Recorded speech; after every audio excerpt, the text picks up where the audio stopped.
This episode is brought to you by Pella Northland. For 19 and a half years, I've been building homes, and 95% of all of my homes have used Pella windows. I couldn't be happier to call them a partner in our builds and our remodels. Whether you're an architect, a designer, or a remodeler, I'd highly recommend Pella windows. They can fit old homes, new homes, reclaimed, commercial, and really everything in between. Pella is a company that we trust and that we recommend to our clients. Additionally, in management, Peter and Ed have just been absolute fantastic people to work with, as well as mentors to me personally. So when it comes time to look for a window, I'd highly recommend Pella Windows. Find more at pellanorthland.com. Also, if you're interested, you can hear episode 1 where I interview Peter and Ed together for a great listen on business and Pella Windows.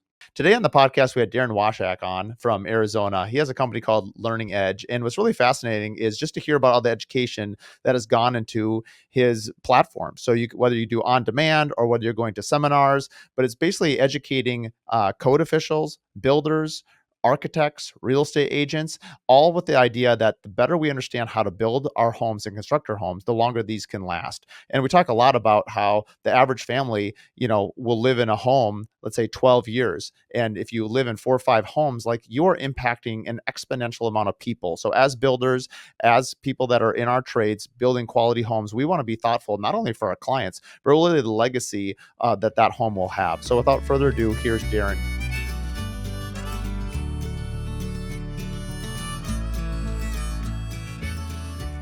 Welcome to the Curious Builder Podcast. I'm Mark Williams, your host. Today, I'm joined with Daran Wastchak from Leading Edge LLC out of Phoenix, Arizona. Welcome, Daran. Hey, thank you for having me, Mark. So we've played a little scheduling tag here over the last couple of months to get you on. Kind of fascinated about what you're doing for our industry in terms of education. Why don't you give us a little intro of how you got started and a little bit about yourself? You've been in the industry a long time. Yeah, I started working with home builders on energy efficiency when the EPA rolled out the Energy Star for Homes program, the little blue cube most people are familiar with on their refrigerator, their dishwasher. Well, it goes on to entire homes. And I started working in that program with the EPA in 1996. And I was at Arizona State University at the time.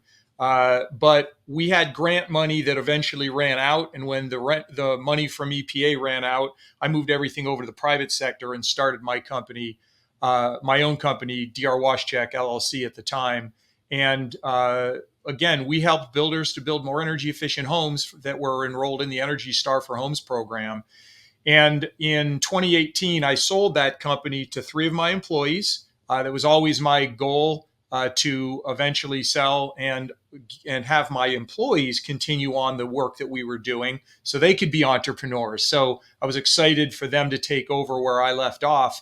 That company's still going strong. They changed the name, of course, but they're still going strong, doing well. And I moved over to focusing on working with utility companies on training home builders, architects, engineers, building code inspectors on how to build energy efficient homes that meet the building code, the International Energy Conservation Code. So that's where I've been spending my time lately, mostly doing webinars, online or on demand classes. I don't do much in person anymore, Mark, although I do that several times a year. Most of it is online on demand for Learning Edge. Interesting. Well, let's go back. You obviously must have had quite the beginning. I mean, are you a son of a builder? I mean, how did you even find any interest in the trades and in building energy efficient homes to begin with? Well, it's a great question. And I never thought I would end up being an entrepreneur. It was one of those things that my dad was. So I had it kind of in my blood, if you will, because of what my dad did. But there was an opportunity when I was working at the university, and of course, the builders were getting the Energy Star support for free when it was part of the EPA. But when I went to the builders, and we're talking some of the largest production builders in the country, D.R. Horton, Beazer Homes, Lennar Homes. It was some of the biggest in the country. And I said to them, look, grant money's running away, but if you're willing to pay something, and I put $1 and cents to it, a very low amount actually, I said, if you're willing to pay for this, we can keep doing this for you. And they said, yeah, sure, because it wasn't much money, Mark, for them to get Energy Star back then. And that's how I got it started. I basically moved from the public sector over to the private sector. I had revenue. I did a little extra work on the side, hired my first employee, and we were off and running at the height just before the Great Recession in 2000 and 6, 7, 8, and it started in '06 for us when the home builders started tapering off. I had 27 employees. But when the Great Recession hit in full force, I went all the way down to 5 employees. And my one, I think, biggest point of gratitude and appreciation is that I was able to survive the Great Recession. My company didn't go out of business, but it was because of lessons I had learned by previous failures that I had had. That's how I actually got it, through just learning and experience. That's how I was able to survive the Great Recession. Grow it back to about 15 employees when I then sold it to my three of my key employees. Interesting. And what was it about energy ratings or energy efficiency or building science that, like, why that? It seems like you would have a lot of interest in a lot of different things, but why that Yeah, specific topic? well, so that was serendipitous somewhat because I had graduated from the ASU School of Construction, the Del Webb School of Construction. So my background was in construction, and I was doing commercial construction before I was brought back to ASU to work as a graduate assistant on this thing called Energy Star. So it was because of a connection at the university that I was brought back to ASU to work on this grant. And that's basically, I got into it. I was running the grant for two professors. They were kind of doing their own teaching thing, and I was left to run the program, even to again move it from the university to the private sector. So choosing energy, I didn't choose energy efficiency. I didn't choose residential. I was really going down a commercial path of being a project manager in the commercial industry. So it was serendipitous that that's where I went. And now again, I'm very well known and have spent a lot of time in the industry on energy efficiency for homes. How, I mean, holistically speaking, where has energy efficiency come from? Where are we today? And where do you see it going? It's a huge question, but I think you're kind of an appropriate place to answer it because obviously up in Minnesota, I've been dealing with different various forms of, Energy Star. I never really got into the lead ratings and things like that, but we have a Green Path initiative, which a lot of local builders spend a lot of time working on. In our climate alone in Minnesota, I think I know for sure at scale, we build more energy efficient homes than any other place in the country at scale, just because our building code and our climate is so, we've had to because of how cold it gets here. And so I know, maybe some of that, maybe you don't. I'd be curious to hear an outsider's perspective. Is that just Minnesota bravado, or down in Arizona, do you guys hear about or tales of wonder of Minnesota builders? But why don't you, I'm really more curious to see, like, what was it like back in the 70s and 80s, and how did these companies even decide, oh, hey, we need to be thinking about energy? And then as it went through the 90s and 2000s and is morphed into what it is today, it seems in some ways really slow, and in some ways it seems like from a marketing standpoint it's really advanced, and I'd just be curious to get your take on it. Yeah, you've asked a mammoth question there with a lot to it, Mark. So let me unpack what I can for you. First of all, if you don't mind, I would like to just share my website because I have a lot of information on my website, learningedgellc.com. Because a lot of the questions that you asked, I have it in the classes that I teach, and again, they're all on demand. They're all either a live webinar or an on demand, and that's where a lot of the information you can pick up. Uh, to answer your question, because I do cover that. The energy efficiency for residential, Mark, in reality, it started in the 70s with the oil embargoes. So when the price of energy went through the roof in the early 70s and again in the late 70s, I tell the story in my classes of that you and I might remember. Some people may not remember, but in the late 1970s, Jimmy Carter with his yellow cardigan sweater getting on in the Oval Office presentation for the country, saying, "Hey, everybody, let's turn up turn up the thermostat in the wintertime because we're having an oil shortage and we don't have enough. So we all got to dig in. And so during the day, turn that thermostat up, wear an extra sweater." And that's because we were trying to figure out how to deal with this, with the cost of energy now being a real thing, an economic factor. And so that's when we started in earnest putting insulation in homes. Up until that point, it was kind of a moderate thing. But in the 70s, it became necessary. And then home builders they were adding insulation in and they were able to get more money for it. Prior to that, it was like, well, utility bills are so cheap, I'll just run my furnace a lot more, right? Was that the To same stay. was that the same time that they instituted, the national speed limits of, like, 55 miles an hour? I always remember hearing in If I school, like, 55 was the most, economical speed, to travel because it balanced, speed with the use of oil. Is that the same time frame? I yes, I believe that was. That's not my area of Yeah, yeah, yeah, but expertise, I just when you but said I think oil you're right. embargo, it seemed like that would line up right about the Yes. same time. Yeah, I think you're right about that. So it does line up on that particular item. So good reminder on that one.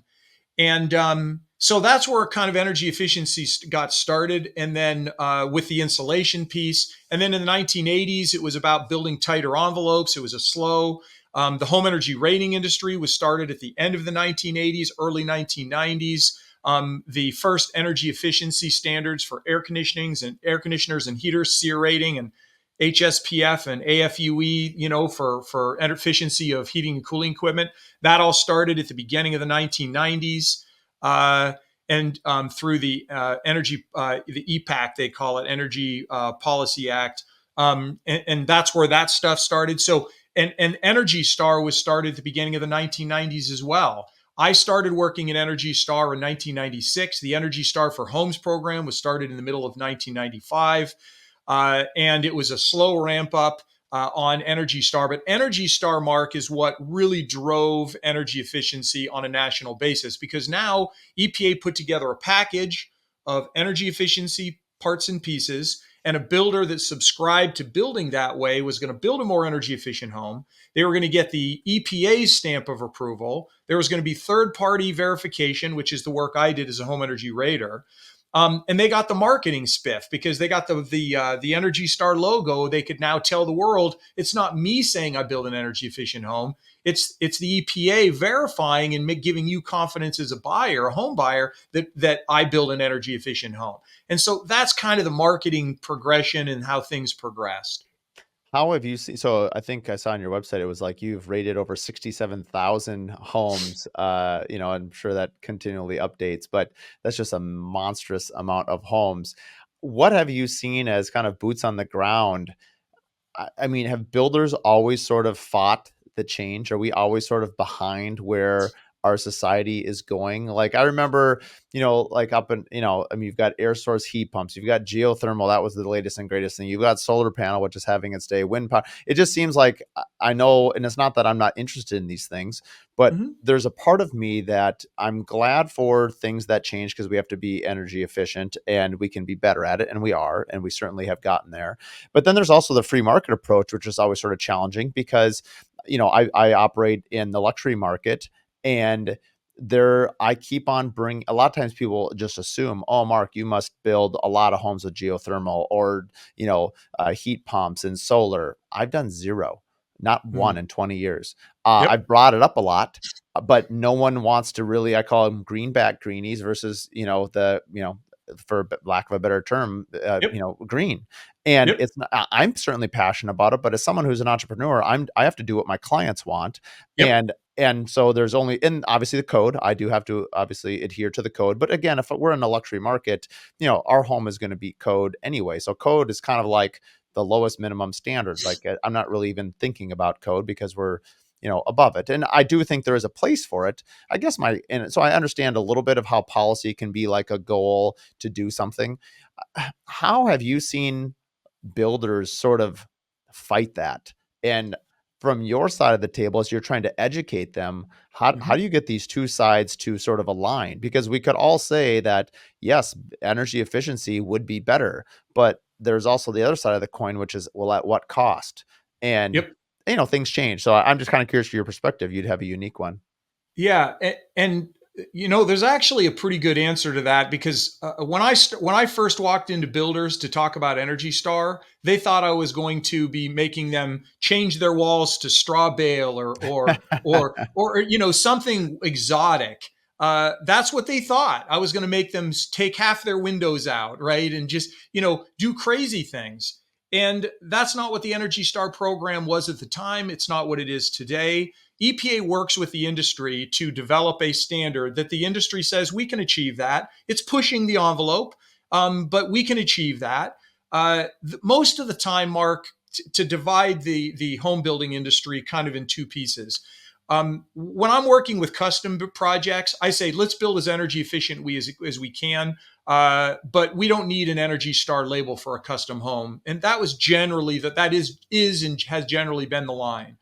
But for production builders, they're always looking for an edge. And what I love about, and here I am in the Phoenix market, all the major production builders are here. They're all competing with each other to sell homes. And so I love the fact that I would get one builder to do Energy Star, and then all of a sudden the other builders would be looking at the neighborhood across the street or and go, hey, wait a second, I'm losing home sales to Beazer because they're doing an Energy Star home. Then they would say, well, how do I get that? And there was a story I heard many years ago when a sales agent hears, I think it's like 7 times they get asked for something, they know that's something they have to be offering. So that was kind of the MIC. That's the number that I was told. When 7 people ask for something, they call the purchasing manager and goes, we need to have this because we're losing sales. Now, see, I like So that because that's free market. That your market is telling you you need that, and exactly. also the other builders are saying, "Hey, if that is truly a sales thing, then yeah, I agree, 100%." That's the point of me, Mhm. Mark. You're absolutely right. I wanted to give you the good news, and that is that Energy Star was driven completely by market forces. And what was amazing in Phoenix, because we had a real head start compared to the rest of the country in Phoenix, because I was doing Energy Star with EPA as a kickoff, as a pilot back in '96. And the Energy Star program didn't really start to take off in a big way until 2001, about 5 years later, is where it really started to ramp up. But we were doing Energy Star in Phoenix based on total market forces. I would go into a builder and go, hey, Lennar, Beezer's doing this. What do you think? Well, we got to be doing it too. I would play them off of each other, ego. Because the builders, when a big builder does all the others want to follow. It's FOMO. They don't want to be left out. But we grew Energy Star to probably about 5,000 homes a year, Energy Star homes a year in Phoenix, without any incentives from the utility companies. But in 2000 and roughly 2006, that it was 10 years without any incentives. In 2006, the utilities started putting in, hey, we'll give you $200 a home if you do Energy Star. Well, now more builders start piling in by choice. Energy Star is voluntary, Mark. To your point, it's a market driven. And by the way, the success of Energy Star is because the builders promote that they are Energy Star. They put the blue cube on their ads and in the radio and on TV, and the EPA has almost no budget for marketing. It's the people that are embracing Energy Star, be that Whirlpool, be that Panasonic, or Beazer Homes. They're embracing this label and then saying, hey, we're Energy Star, we're Energy Star. So the EPA is literally 6 people back in Washington with a budget of about maybe $5 to $10 million, which means they have contractors that help support them. But the Energy Star program is a wonderfully market based program. It's voluntary that you choose to do that. So that's the good news story of what has propelled the builders to actually do this. On the custom side, Mark, build an energy efficient home. It doesn't have to be Energy Star. Just build it as efficient as you can is really that separation of the market. I mean, we've seen some huge advantages, in terms of market, but a lot of it is awareness and education. And so I'm really interested. I think, I mean, you just don't know what you don't know. And I think one thing that social media has done so well over the last, 5, 6 years, especially you get the people that are, explaining stuff on YouTube or these longer format videos. And I can't say that I'm a huge consumer of those just because my Yeah. attention span's probably too short. But I mean, I think for me, like there's been a huge movement up in our market for external insulation. And, as the products become more and more available, and, we use like a zip R6, which is 6 inches, or sorry, an R6 to the outside envelope up here in our Yep. climate. And Yep. that's kind of my standard. And it just makes a lot of sense to me. And this is Yes. where I've struggled in the past is, as we do a lot of cost plus homes, in our market for the luxury market, I war a little bit with what is sort of Mark Williams custom home standard versus Mhm. what is an upgrade. And previously, because I was passionate about it, I tried to break it down into dollars. Like, hey, for $10,000 more, you get this, or for 20,000, you get this. And when I did that, almost nobody said yes. And now I don't even really ask them. I have to make the decision as a market, like, is that something I just sell? But I'm not giving a line item to reduce it. Like, I'm going to build the home that way. But Yes. and I think you have to be careful with that. And I think everyone might have a different opinion about how they do that. That one I'm particularly passionate about. And I think the best analogy I've ever gotten is I mountaineer and I like to ski in the wintertime. Well, if you ski with just a Gore-Tex shell, but no insulating layer, you're going to stop the wind, but you're going to freeze. You're going to be cold. And if you ski with a down jacket, but no windbreaker, you are also going to freeze because the wind is going to cut right through that down jacket. You have to wear the combination. You have to wear the shell to stop the wind and you need the insulation to keep in your body warmth. That just like makes sense to me. Like, oh, okay, well, people have been wearing jackets since the beginning of time, since, Neanderthals, killed a woolly mammoth and threw the skin over them.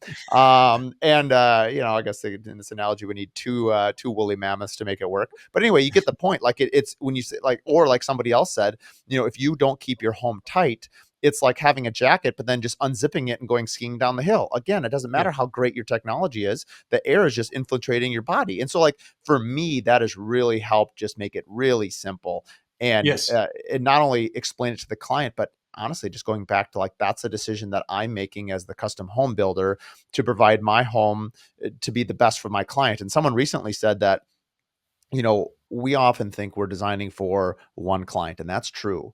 But in the US, I think, and I should look this at, so don't take this as gospel, but I want to say that like the average home is lived in for like 7 years. And that was a quote I'd heard a number of years ago. I don't know what it is today. The point is that home is sold and resold a number of times. And if the average family size, let's just say, is four, I mean, think of how many people you're impacting over the life of that Yes. home, not only Yes. their energy costs, but their comfort. And so, Yes. like, for my own reputation integrity, like, I want to build a good home, but you're also building a very valuable asset.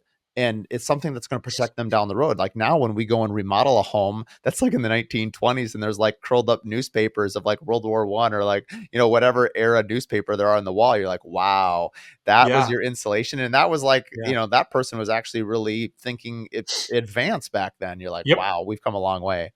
Well, and you know what? Your point, first of all, your analogy of the skiing and the jacket, we talk in terms of thermal and air barrier is what we talk about. And that's built into the code. Your analogy is great because you're communicating to your customer the importance. And whenever I talk about building homes, I actually do talk about exactly the points you're making. And that is that when we build this home, how long do you think this home is going to be around?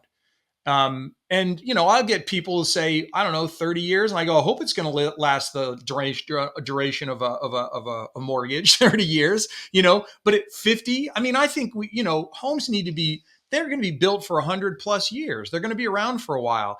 And if you insulate those walls and you insulate them wrong, because walls, once you close up a wall, you're not going back in there unless there's real reason to, unless it's a historic value, unless that there's a real reason to keep that building. Otherwise, we're going to tear that building down and start all over again.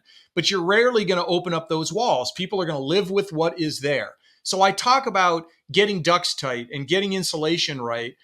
Windows you'll change out over time, perhaps, but the actual structure itself, build it so it's going to be around for that 100-year time frame. Because Mark, like you said, that homeowner or homeowners over time, they're going to live with that energy efficiency or lack thereof for that duration of time. So your perspective and what you're thinking about makes a ton of sense. Um, I just Googled what the average lifespan of a home is per person. Do you want to take a guess at what it is? 5 years, It's 12.3. But obviously, 12.3. but I'm guessing it depends to obviously total. Plus, if the people that are listening to this are mostly builders, I guarantee they grew up or have a high. I bet their numbers are way higher. I think my parents were builders. I think they're on home number 20 and they're Yeah, 73, and they lived in one home for 12 and a half years. So I think the builders in the world and yeah, remodelers and those related to construction are crushing that number. But anyway, yeah, that was my yeah, initial Google response. Sorry, I want to make yeah. sure I wasn't putting out false information. No, that's a good one. And Mark, let me go back to a point that you just raised and a point you raised at the very beginning. One, Minnesota is definitely known for building energy efficient homes, and you guys have always been pushing the envelope because you were in such a cold climate, right? And with extremes. In fact, your climate, cold climates are much more extreme than Phoenix. Now, we last year we had 319-degree days. Okay, last summer, and you might be going, "Oh my gosh, that's extreme. That's really bad." But one of the things I point out, I'm like, you know what? We got it pretty good in Phoenix. You go up to Minnesota, that's bad up there. And you might be going, huh? Well, think of it in this way. It's about what drives heat through a wall or assembly, a wall assembly, is temperature difference. So a really hot day in Phoenix, call it 115 degrees, okay? And then we like to keep it at, say, 75 inside. So 75, 25, 35, 40-degree temperature difference on a really hot day in Phoenix, 115 to 875, okay? 40-degree delta T. You guys are probably like to keep your house around 68, 70 in the wintertime, somewhere in that range. And it can get to be zero at nighttime every now and then, right? Minus, no, that's way more often that. So you'll get minus I'm being 20. generous. You're Yeah, saying way you're more. gonna get you're gonna get minus 20 zero. You hit a lot. Actually, this last winter was pretty pathetic. Okay. It was pretty warm, but I see where you're going with this. The So difference so is the way so the higher. delta T of 70, let's just call it zero. I know it gets worse. That's a twice the delta T. So heat's wanting to leave your house in the wintertime at twice the speed as it wants to enter my house in Phoenix. So you guys live in a much harsher condition in Minnesota than I do in Phoenix. Now, again, it's hard to tell somebody that in the middle of July when it's 119, but there's special things that you do in Minnesota that we don't have to deal with. You guys have more moisture to deal with, which is dry here. You guys have bigger delta T's. You guys have snow, which then puts moisture on your building that can then find its way into your building.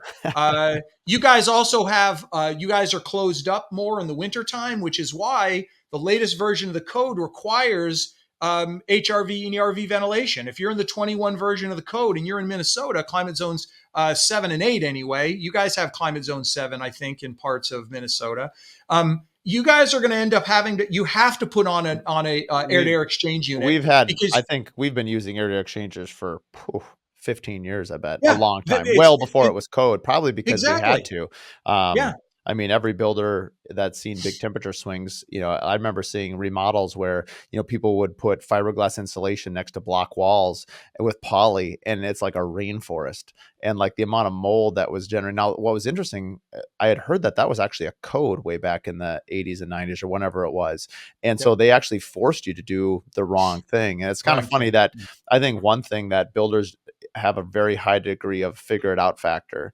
And I Yeah, think one thing that scares all of us, I mean, it definitely sobers you up when every time I would go to like a code class, my poor project manager and my framers would be like, oh, because I'd call them with like 30 questions, like, we're doing this wrong, we're doing that wrong, we got to do this. And they're like, you know, it's kind of that, when you get the education, you're like, whoa, like this is serious. And water infiltration, I think, is every builder's probably biggest concern. At least it's yeah, mine. And absolutely. and you're right, our humidity up here is terrible.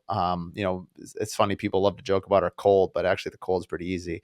The humidity from a building a science standpoint, I think, is a way bigger factor. I had heard somewhere once that actually we sort of need or appreciate the cold, drier airs, because that moist air, if it does get in your air cavity, It's the dry.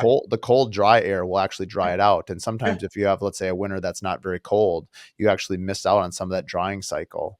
yeah. And as the homes get tighter and tighter, I mean, obviously the older builders, and when I say older, I guess maybe just old in thinking, because you could be older and be more thoughtful about this. But there are people that have been very resistant to HRVs and to making it tighter. And they'd always say, like, oh, well, man, the old homes, they had nothing and their homes are fine. Well, I think it's pretty well known at this point that if you're living in a Swiss cheese of a house with air flowing in, like, you're not going to have any issues. That's true. But you're also not going to have any heat, and it's definitely not energy efficient.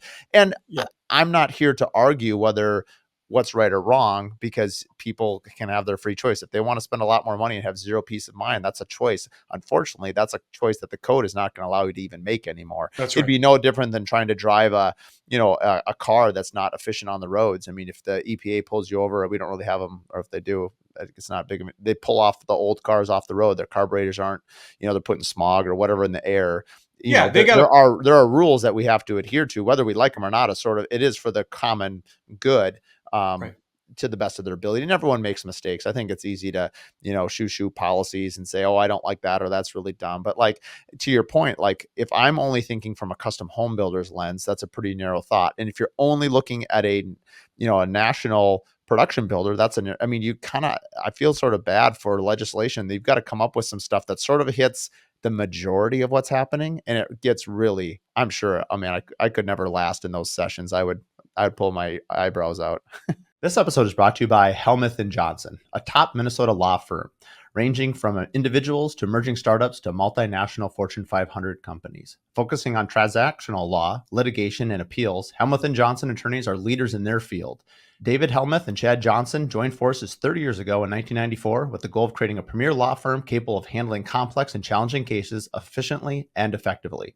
Today, Helmuth and Johnson rank among the top 15 largest law firms in Minnesota with more than 70 Twin City lawyers serving clients in more than 30 legal practice areas. They offer a full suite of legal services to clients without sacrificing their original commitment to providing responsive and affordable legal representation. To learn more, go to their website, www.hjlawfirm.com. This episode is brought to you by Adaptive, the software for builders that automates draws, budgets, and bookkeeping with AI.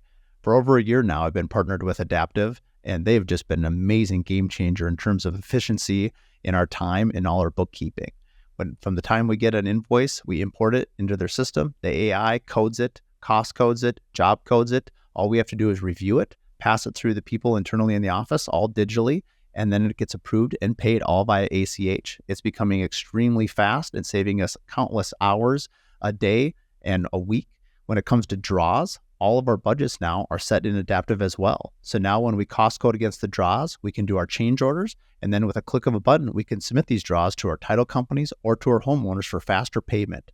If you're looking to save time and if you're looking to be accurate, I highly recommend Adaptive. Additionally, if you'd like to listen to one of their founders share the story of Adaptive, you can listen to episode number 15 on the Curious Builder podcast. Yeah, and Mark, the truth is that in my codes class that I teach on the 2021 code, I talk about there's 9 ways to comply with the building code. There's 9 pathways through the building code, all right? And there's more than 9. And not all 9 are available in every jurisdiction.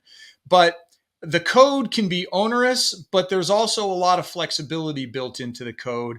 And the reason I teach my class is so that not only the builders and the architects know that there are pathways that you can choose to go through the code that are going to be a lot less painful if you choose to do those. But I also tell the code officials that your code that you're enforcing has these pathway options. And when they come to the plan counter and they ask you, hey, what should I do? What path should I want you to direct them through the path that's going to give them the least resistance and then get you a home to comply. Because you as a building official, you can't sign off unless it meets your building code that you've adopted. So you don't want to make it harder for them. You don't want to see them going through the real struggle pathway. You want it to be the way that's most economical, most efficient, because they're going to be more successful with meeting that code requirements. But Mark, there is flexibility in the code, and that's what I try to share with home builders, architects, engineers, code officials, anybody that is of needing to know the basics of building science. And then I, how do we build these things to meet the code? I think the biggest mistake, just hearing you talk about it, that I made as someone who's a very collaborative person, especially at this point in my life, I look back when when I first started, I project managed my own homes. I did, I was, a team of one, a team of two for many years. And so it was me meeting the code officials. And I was never adversarial or rude or anything like that. But I definitely was not, I was more like, I think a lot of people who start businesses, I think the reason you start a business or an entrepreneur is because you don't really want to fly with the rest of the flock. You kind of want to do your own thing. And I think I would look at a code official a lot like I would look at a police officer when I'm speeding a little bit. Like, I want to get where I want to go, and I want to go there a little bit faster, and I got to slow down. And but like what's the slogan that most to protect and to serve? Like policemen are not bad, like they're good, and they're there to help. Like I have little kids now, and to combat what you see, or what they may be exposed to. Like no, like there's a reason we have police officers, we have firemen for these reasons, and like the reason I'm going down this long road of explaining is it just dawned on me that I was very slow to sort of embrace the code officials. And you can have some real turkeys. There was one in particular here that it was notorious for being just terrible to work with. But I think there's always going to be exceptions to the rule. I'm sure there's builders out there that aren't great to work with either. But the point is like bring in the code official and tell them, hey, this is what I'm trying to do. This is they see a lot more homes than we do. Just like you've tested 67,000 homes. That's way more homes than I'll ever touch in my entire lifetime. Like they are experts in some ways, and if nothing else, just tell them what you're trying to achieve, and they're going to be much more open to either help you or to even really expand or give you resources. And I think if we can get rid of this combative nature between a code official and the framing crews and the mechanical crews, I mean, the ones that see each other over and over and build a relationship, obviously it's just as much better. And I wish I had realized that earlier on in my career. Now, I never see a code official because my team is handling it. But and I don't know, what's your thought on that? Well, Mark, I mean, the number one thing, this goes in all aspects of life beyond just what you and I do in our daily work. It's just open communication. Because, the truth is that other people, if you try and put yourself in their shoes of what they're trying to accomplish, and you rely on them and you ask them to help you, and if somebody's got something saying something wrong or that it's wrong, well, you know, you don't turn around and call them out on it and make them, embarrass them. What you do is you say, I remember you said this. I did a little more research. I wanted to share this with you. I went and I talked to Daran at Learning Edge, and he shared with me this. And I have people calling me all the time, by the way, Mark, saying, hey, I'm dealing with this. I get builders, I get code officials because they want to get it right. They're getting one side of the story. But if you then share with them, hey, so from this credible source, I found this is what the code interpretation is for this. It is a little different than what you're saying, and I respect what you're saying, but what do you think of this? Ask it in a question, right? So that's all communication skills, Mark, as you know, and Mhm. some of us learn it the hard way by having bloody, foreheads of doing it wrong for so long before we finally wise up. Those that are smart, anybody that's young that's listening to this, just getting into the industry, listen to what others have to share in the way of advice. Take building code officials that you think are credible, that you think really are knowledgeable, and say, how can you help me to be successful with what I'm trying to do? And I think then you're going to have less of an adversarial relationship. But communication is paramount, just absolutely essential. But don't fight just to fight. Arm yourself with quality information that you can then share with them, not shove down their throat. Share with them in a collaboration. That's gonna be my line tonight when my boys are fighting. Share, don't shove. That's like a new building tagline.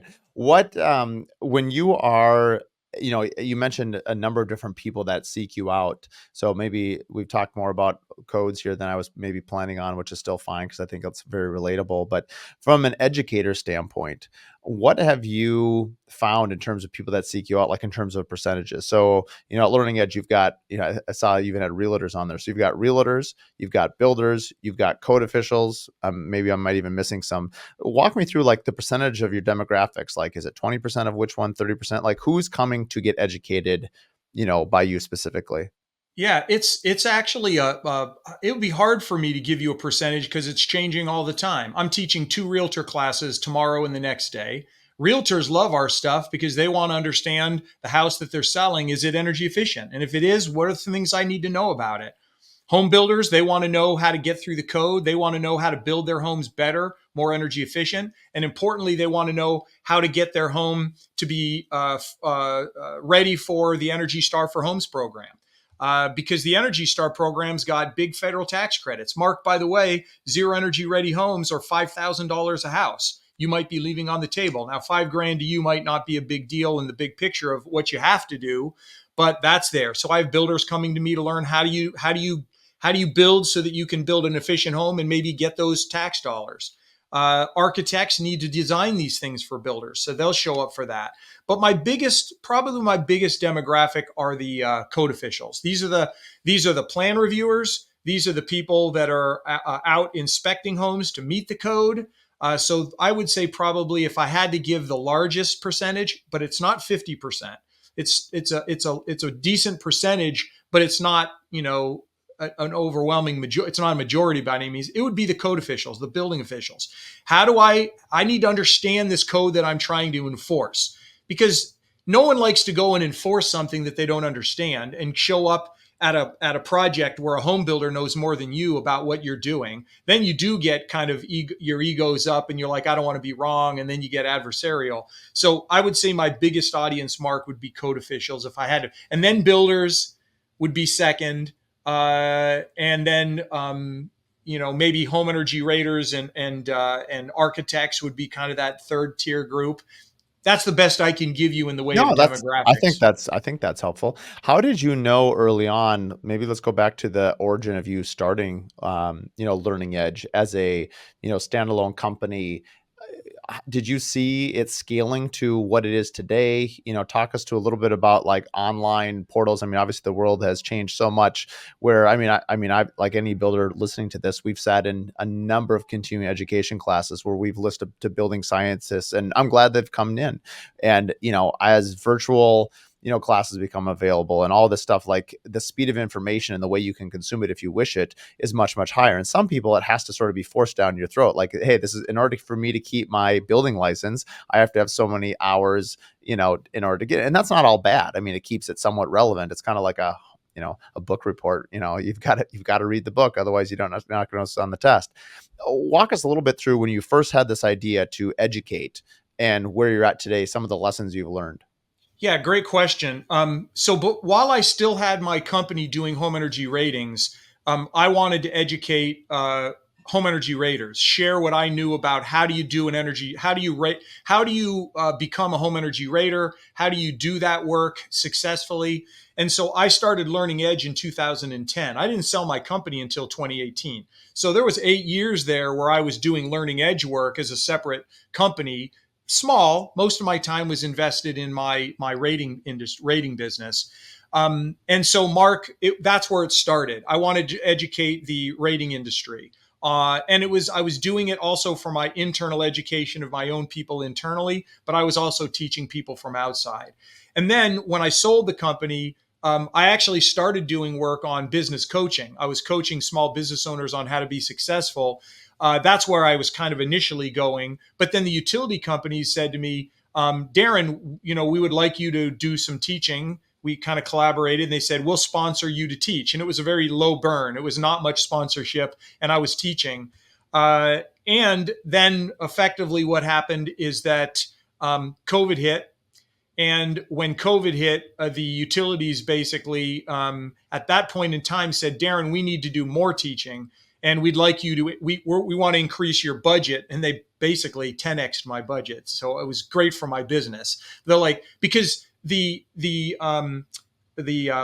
utility corporation, the Arizona Corporation Commission, they mandate that the utilities do training. Well, I was lucky enough, Mark, to already be in that space. They needed me, I needed them, and voila, now I've got the sponsorship from the two largest utilities and even the third largest utility in Arizona. They sponsor my classes. And what I can say, few people can say, is that COVID actually was very good for my business because I wanted to be doing online, and the world really preferred, prior to COVID, of course, in-person classes. But of course, we couldn't do that. So I pivoted like the rest of the world did over to Zoom, started teaching in Zoom, and I never went back. I do webinars and on demand. So the world now was acclimated to the workplace I wanted to be, which was virtual classes. Now, I will tell you, Mark, the last piece of that is that I have a lot of students that really, even though they might prefer in person, they really like a virtual learning experience, and several reasons why. And over time, it's been very clear to me what those are. First of all, I can be in the middle of doing some work at the office, and then when 8:30 comes and Daran's starting his class, I move over and I watch his class for 2 hours, 2.5 hours. that go by in a flash, by the way, because I teach a lot in my classes, and all of a sudden it's like 2.5 hours is gone. And then all of a sudden when we're done, they pivot over and they start doing the work they were doing before. They didn't have to commute anywhere. They didn't have to waste any time on the front end and the back end. So it's more efficient. Secondly, when I'm in a classroom and you're watching me project onto a screen in front a bunch of diagrams and details, you've got to kind of see what's going on up there. I found that people on an online experience, they've got that my PowerPoint slides are 2 inches from their face, right? Or 8 inches or 10 inches from their face, but you can see the details. You can capture it. I do handouts, fill in the blank as you're going along. You could do that in an in-person class, but I do it virtually so that they retain the information.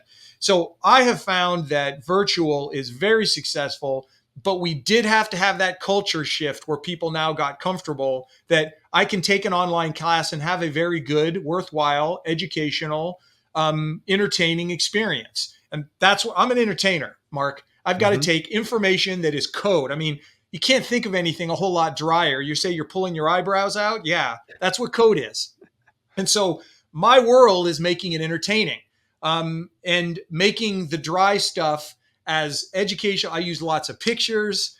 I do bullet points where I have to. I'll quote text, but I get that that's hard to watch. So I try to be as entertaining as possible. I love to teach. I love sharing my enthusiasm for people to build successfully, energy efficiently. In all of my classes, I teach them because I love to teach those classes. I love to share that information with people, but I also know that they're going to walk away better off, even if they take 20% or 10% of what I teach, and they put that into action. Hey, it's a win because I've been able to successfully get them to do something different than when they started my class. So a lot of what you're saying resonates with me. I would say someone told me recently, and it sounds like you're an expert and a guide, which is kudos to you. Someone said you can be an expert or you can be a guide. And, let's say the podcast, for instance, like I've chosen the role as a guide, and I do like entertainment. We do a couple of live events a year, mainly because I wanted to interview people in front of a live audience. And so I enjoy, you mentioned the word entertaining. I really enjoy entertaining. I like to laugh. Who doesn't want to have a bit of a good time? And you remember stuff if you're relaxed, if you're laughing, if it has a little, catchy bites in it and things like that. And my question is if you are in teaching the digital format, how do you get that two-way interaction? Because and the one thing that's beneficial to in person is you can see a class falling asleep or nodding their head or checking their phones or laughing and being engaged. Or whenever I do a live event, I really try to involve the audience, because the reason the podcast setting works for me is I like to ask questions and kind of go back and forth. It's like we're playing volleyball. I don't Mm-hmm. do as well just you know going straight into it. How do you balance the entertainment side of it? Or how do you, I guess, is a personality thing? How do you know what I'm saying? Like, how do you get Yeah. that interaction? Because you're talking into a camera, I assume. And in fact, I'll take it one step further. I do not put anybody on camera with me, and I do not let them audio. It's all in chat. At the end of class, I will take questions. Mark, I guess to answer your question, I know that my format is more than anything a one directional deal. I know this, okay? I've been in webinars where people will try and do engagement with others, and sometimes it's like pulling teeth. People just want to kind of hide behind and watch. Look, don't involve me. I'm here just to learn. That's where I'm my safe space. And so I get it. I don't try and push people into any other space. What that means is that means I got to dance faster. I got to sing louder. I got to sing prettier, right? I mean, I just know it's funny because I can teach a class with I can teach into a camera with nobody there, and I know I can be as enthusiastic and as entertaining to that camera in front of me as I can if there's an audience. Now I feel even better when there's an audience, but out of necessity and teaching for the last, I started teaching virtually. Well, we're, just say online was pretty much 2020. So the last 4 years I've been teaching online, thousands of students, hundreds of classes to across the year. And I've just really gotten comfortable with understanding that my audience is there. And as long as there's somebody on the other side, I've got to be as entertaining as possible. So it's a different way of thinking. It may not work for you, because you thrive on the interaction and whatnot. Well, I don't have that luxury. So for me, I've got to be as exciting, enthusiastic as possible. And by the way, at the end of every class, Mark, I always say, would you like my presentation slides? Most people do. Great. Fill out my feedback survey at the very end, and you'll get an email after you're done with that with a link to download my thing. So I bribe all my students to give me, and all they have to do is a 1 through 10, Mark. I ask 3 questions at the end of every single class. Every single class. Give me 1 through 10 if you want the slides. It would be nice if you gave me a little testimonial. What'd you like? And what can I do better? Please, if there's something I can do to improve, give me that feedback. Every single class, hundreds of classes, thousands of students, I get feedback. And my average score is about 9.4 on a scale of 10. My average score after all of that is about 9.4. So I'm doing something right. I'm doing Well, something no, I right think because of that's that. really, really fascinating. I mean, you're getting a feedback loop, obviously. Do you feel like reflectively, if you were to go back 4 years ago, if you were to rate yourself, how much better are you today in 4 years of practice than you are than when you started? Without question, so much better, so much better. Because a lot of people do the ums and the ahs when they're talking and they're presenting and I've spent, and not to say I don't do that every now and then, because I do, but I'm very sensitive to when I watch speakers, whether they're going to do that a lot. And I try and avoid it as much as possible. So I've become a much better speaker, a much better presenter, because I understand that there are little quirks that when you're in an audience that will distract you. And again, I'm not perfect by any means. That's why I always ask for feedback. I've received it. Darren, you said an awful lot. Oh, okay. Better be careful. Go back and listen to my stuff that I've done. Everything's recorded. I'll go back and watch them. Not everyone. Go back and watch a class that I taught. And I'm like, yeah, that could be done differently. I should change that. Got to be careful there. So yes, I am by. I mean, I don't know how anybody, Mark, couldn't be better after No, 4 years I of practice. completely agree, and So yeah, I'm somewhat asking the question for myself, thinking about not only like I usually re-listen to my own episodes on the podcast and things that I can, basically self-critique. It's no different than builders or remodelers though. We absolutely. go through a house and we usually ask our team, we sit down for a lunch after we're done with the home for a couple hours with our design team and our project manager, and we'll list the things that we did well and the things we could. I mean, basically this feedback loop of getting better and better, right? And I don't think anyone expects anyone to grow at 10, 20%, improvement, but 1%. Can you get 1% better per project, per day, per week? And just this idea that you're improving. And it is sort of interesting how far you can go. And I think a lot of times people don't give themselves enough credit. I think it's probably best if you actually have a way to rate yourself or to actually take deliberate action. So do that. If you're doing that, great.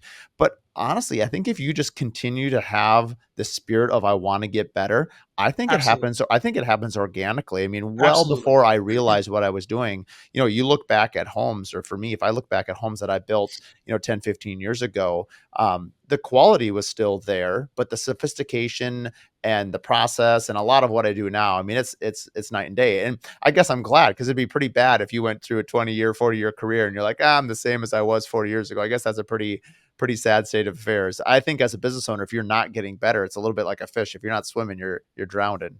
Yeah, and Mark, the reality is that you're successful because of the things you just described, and people are going to be successful because they are going to be always searching for. Just don't settle for good enough. It's one of my core values for my company. Don't settle for good enough.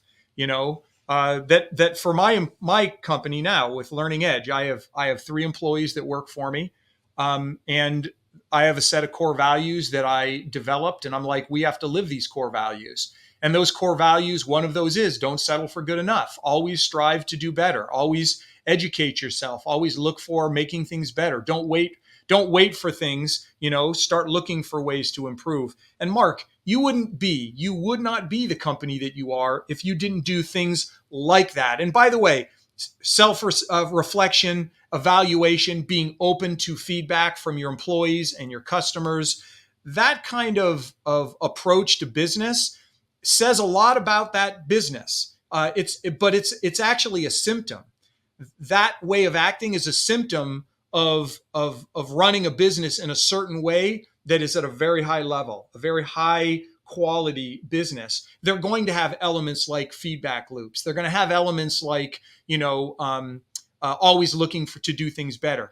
When you look at the best companies that are run out there, small, large, whichever, they are going to have a set of characteristics that define them as a very good organization. And the best ones, you got to study them because they're going to be doing things like you just described, Mark, like we've talked about. So that's why you're successful. If you didn't do those things, you wouldn't be in business probably, what, 20 years, Mark? How long have you been in Yeah. business? Yeah, 20.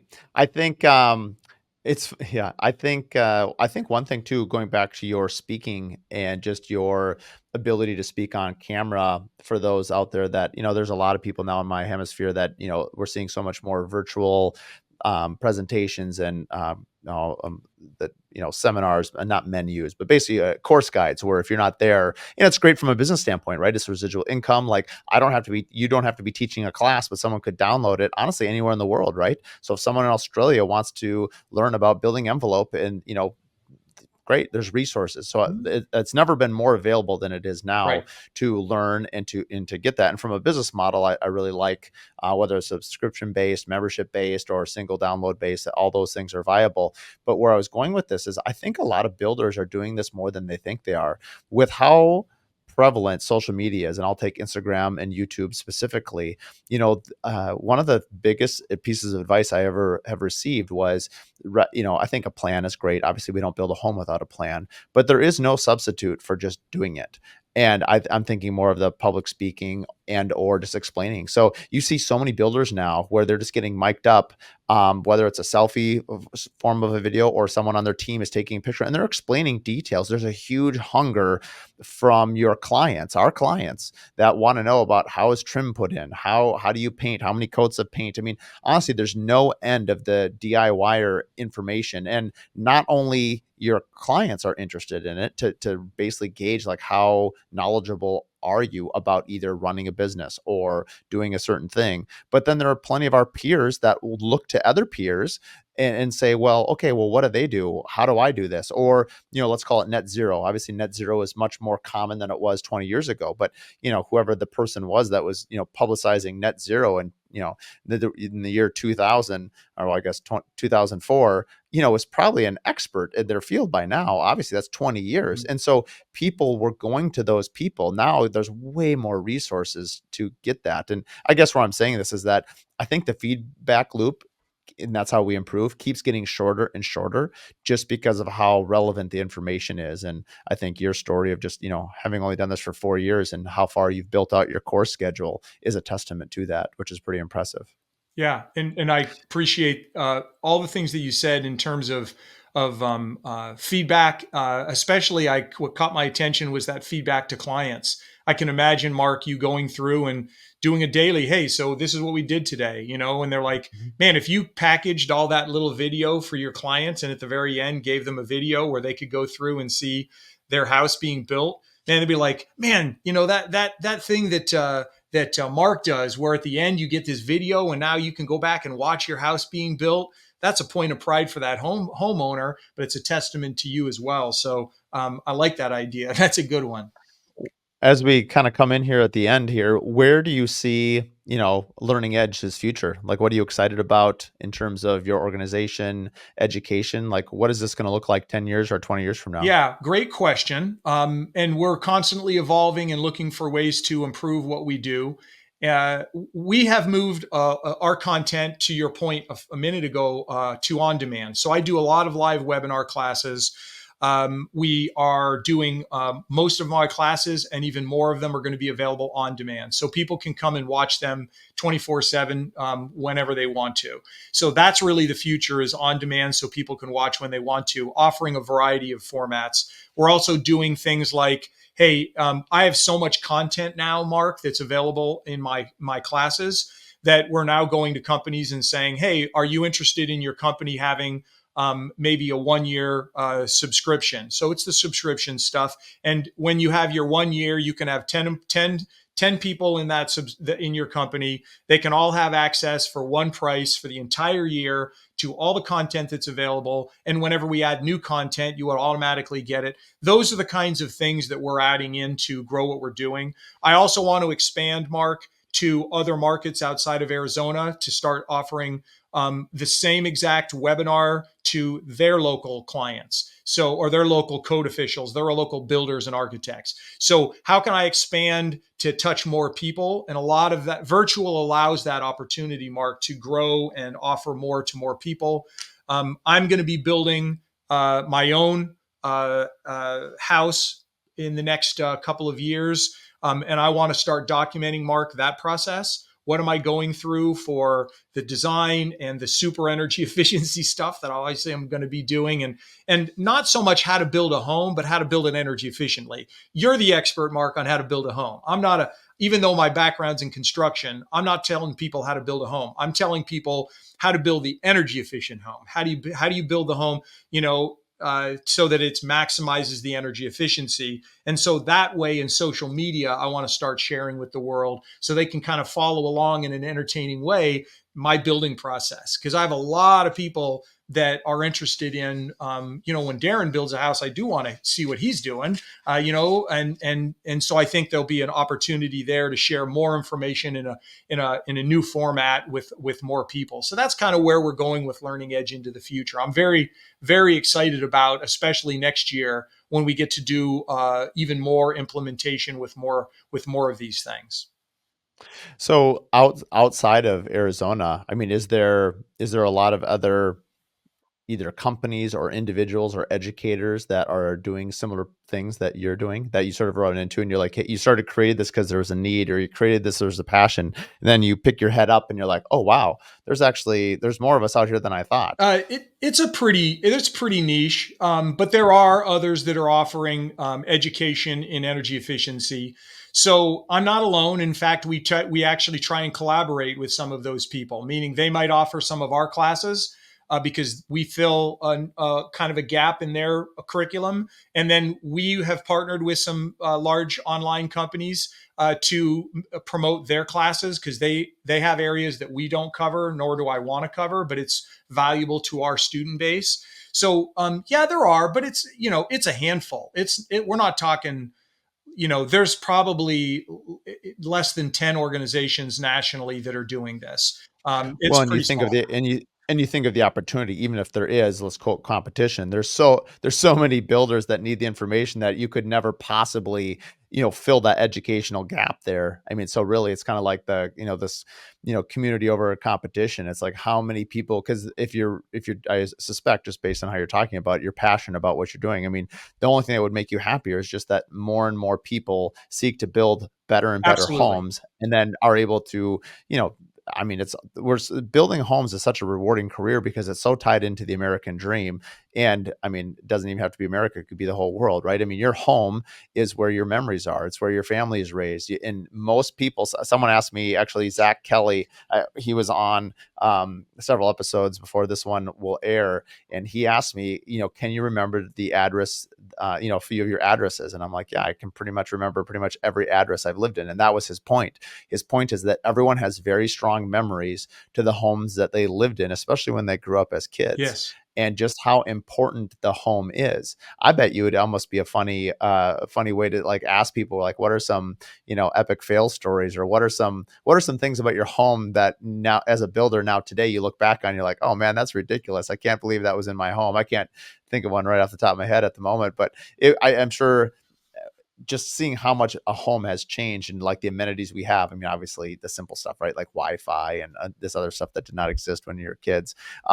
But just the home has become, I joked the other day that a lot of people won't know the reference to the Jetsons because they're too Yeah. young, but Yeah. like, and I mean, a lot of these sci-fi shows and things like that end up becoming sort of prophetic because they sort of get involved into a home. If you look back at, movies and TV from 30, 40, 50 years ago, you'll see stuff now in a home that you're like, at the time, like that was not only a crazy idea, but that was just like, I mean, it was so far out there that nobody thought anything of it. Anyway.